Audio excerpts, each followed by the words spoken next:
So good morning everyone, thanks for coming early this morning. So today I will present some work as part of my PhD at the University of Innsbruck in Austria.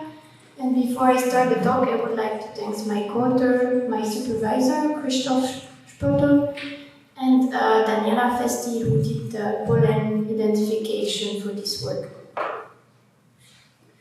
So to get situated in time, today I will talk about the last interglacial. It's from 130 to 116,000 years ago.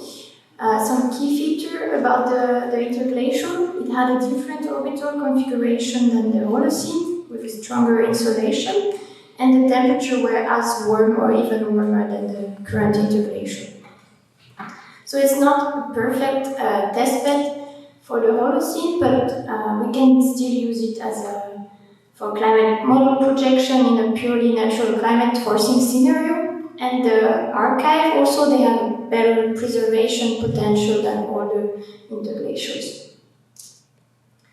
So in the fallen of the European Alps, in terms of continental archive, we have a lot of pollen records available from layers and lake sediment that document the succession of vegetation very nicely and substantively, but they are poorly constrained chronologically beyond the C14 dating limit, and with the exception of the annually varved sediment. And we have also several speleothem studies based on stable isotope proxies, but only one study so far has used pollen preserved in stalagmite. So therefore the motivation and aims of this study is just to gain insight into last interglacial environmental changes by using a multi-proxy approach, combining stable isotope from stalagmite and pollen extracted from the same stalagmite. So on the map you can see our study site.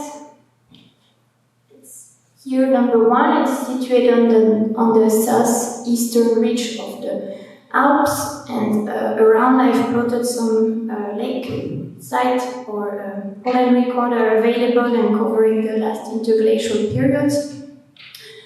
The purple dot are over speleothem record, and then there is a marine sediment record here from the Iberian margin that I will talk about later. So here we can see a plan view of the map. Today the cave opened at 900 meters of elevation in a forested ridge. We have a picture of the entrance. The vegetation is already growing at the entrance of the cave.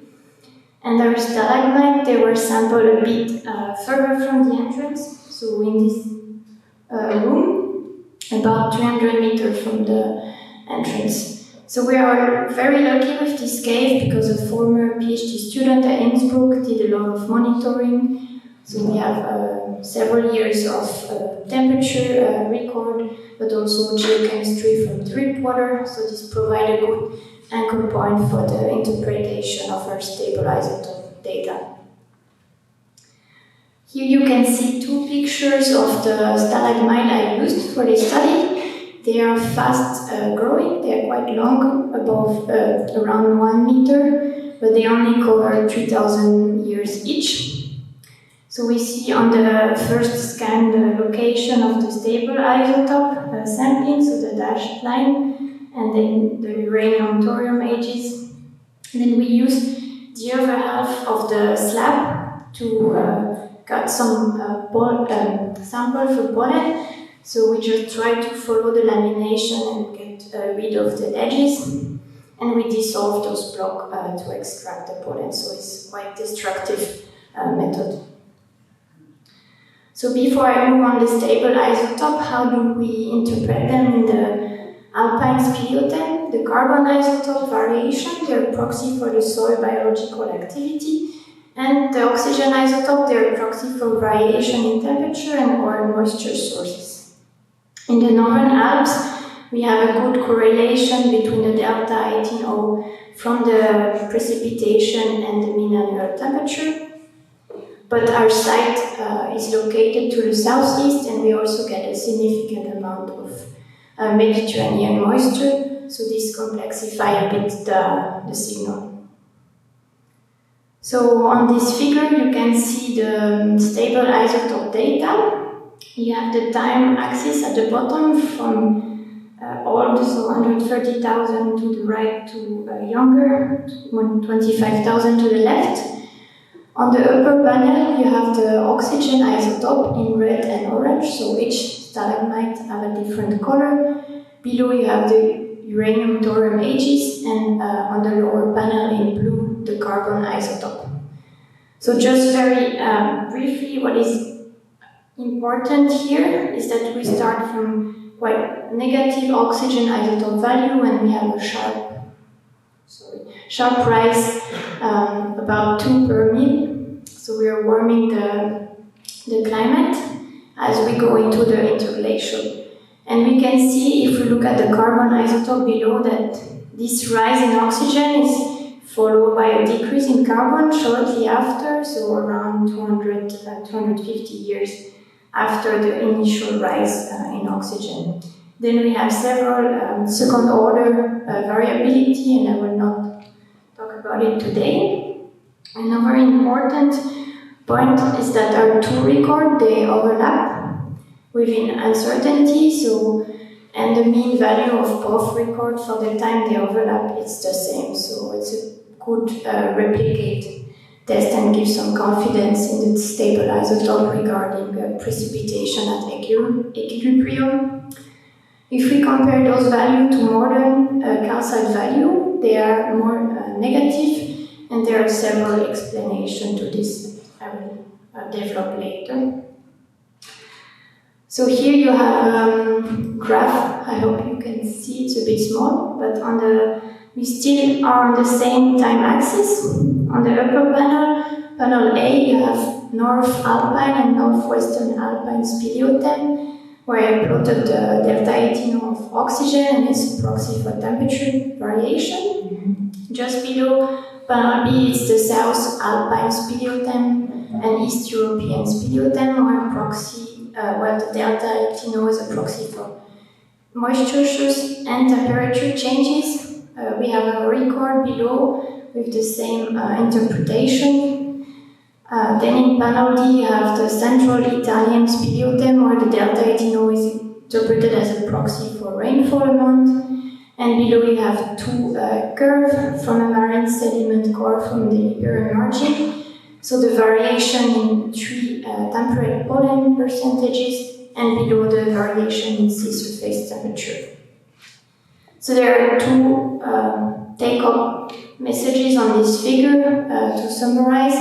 So the timing of the termination 2, so as we enter into the interglacial, is dated in our record at 129.4 thousand years ago, and it's coherent with over-alpine speleothem. And after the termination, we have a short cooling event observed at the Iberian margin that we also see in our isotope. Then when we look at the value of oxygen in our record, they are very similar to the South Alpine speleothem, and they're more negative compared to today, because we think that we had a reduced advection of Mediterranean air masses at our site, and so more enriched value from the Atlantic reaching our site, so enhanced westerlies. So let's move to the second part of the talk. This is a sketch of the inside of the cave and the different ways of transporting pollen into a cave. So there are two major ways, the wind and the draft and the air circulation in the cave, and we can also transport pollen by percolation water. So my sample is not directly located at the entrance, because regarding dating and interpretation of stabilized dot proxy is not a good location, but it would be better for pollen. So we are a bit further from the entrance, and the main difficulty with working with pollen in speleothem is that we get much lower amount of pollen than in lake core sediment. So this is a table summarizing the pollen subsample. I originally sampled at a much higher resolution, but I had to merge samples together to get decent amount of pollen, and it's still relatively low compared to other type of pollen record. So in the green column, you have the amount of pollen per sample, and the yellow one is the duration covered by each sample. So we still made a percentage pollen diagram, but it has to be interpreted with some care because for some sample the pollen sum is not very high. So this is the percentage pollen diagram for the two stalagmites. Because they overlap in time and there was some sample merging, I just plot them on top of each other so we didn't get too complicated. And I will just guide you through the diagram. So on the left you also have the oxygen isotope record and the carbon for the two stalagmites. So very quickly, when we are still in the cold stage, we have more herbs and pine dominated pollen. Then as the carbon isotope decrease and oxygen isotope increase, we have the arrival of pine dominated forest, but also the first worm demanding taxa such as ivy or hazel. Here we cannot, in this sample pollen, that we have very high, that's the sample with the highest pollen concentration, and we have an exceptional abundance of ivy pollen, which is not commonly found in lake sediment. And then here we have the expansion of the deciduous trees and the worm-demanding species. That's also, I think, the thermal optimum that we can see in our record. And the last sample, the Wilcox one, then we have an increase of air pollen and a lower concentration of pollen. So I will go to the conclusion or summary. The carbon isotope data and the pollen spectra record the vegetation response delay to rising temperature during the termination to within about 250 years for the soil bioproductivity and 1,000 years for the arrival of worm-demanding taxa, respectively. And although the pollen concentration are low, we still get some useful information on the vegetation, but clearly records with higher pollen concentration are needed if we want to provide an absolutely dated chronological framework for the internalized interglacial in the greater Alpine realm. So, thank you for your attention.